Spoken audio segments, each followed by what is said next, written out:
મુખ્યમંત્રી ભૂપેન્દ્ર પટેલ સુરેન્દ્રનગર જિલ્લાની મુલાકાતે સુરેન્દ્રનગર થાનગઢ તાલુકાના સરોડી ગામે શાળા પ્રવેશોત્સવમાં રહ્યા હાજર. થાનગઢના સરોડી હેલીપેડ ખાતે મુખ્યમંત્રી શ્રી ભૂપેન્દ્રભાઈ પટેલનું આગમન થતાં મહાનુભાવો દ્વારા ઉષ્માભર્યું સ્વાગત કરાયું.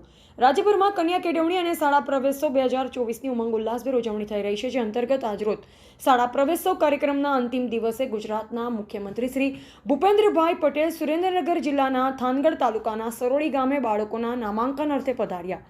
મુખ્યમંત્રી શ્રીનું સરોડી હેલીપેડ ખાતે આગમન થતાં મહાનુભાવો દ્વારા ઉષ્માભર્યું સ્વાગત તથા અભિવાદન કરવામાં આવ્યું. આ વેળાએ જિલ્લા કલેક્ટર શ્રી કેસી સંપટ, પોલીસ અધિક્ષક શ્રી ડોક્ટર ગિરીશ પંડ્યા, ચોટીલા ધારાસભ્ય શ્રી શામજીભાઈ ચૌહાણ, અગ્રણી સર્વેશ્રીઓ હિતેન્દ્રસિંહ ચૌહાણ, શ્રી હાર્દિકભાઈ ટમાલિયા, શ્રી જયેશભાઈ પટેલ, શ્રી ધીરુભાઈ સિંધવ સહિતના મહાનુભાવોએ મુખ્યમંત્રી શ્રી ભૂપેન્દ્રભાઈ પટેલનું પાંચાળ ભૂમિ પર પુષ્પગુચ્છ થકી મીઠેરો અને અદકેરો આવકાર આપી સ્વાગત કર્યું. મુખ્યમંત્રી શ્રી ભૂપેન્દ્રભાઈ પટેલ શાળા પ્રવેશોત્સવ કન્યા કેળવણી મહોત્સવ 2024ના ત્રીજા દિવસે સુરેન્દ્રનગર જિલ્લાની સરોડી પ્રાથમિક શાળા ખાતે ઉપસ્થિત રહી બાળકોનું નામાંકન કરાવ્યું અને શૈક્ષણિક કીટ આપી તેમને ઉજ્જવળ ભવિષ્યની શુભકામના પાઠવી. અહેવાલ અફઝલ મુલતાની, સંબંધ ભારત ન્યૂઝ, ચોટીલા, સુરેન્દ્રનગર.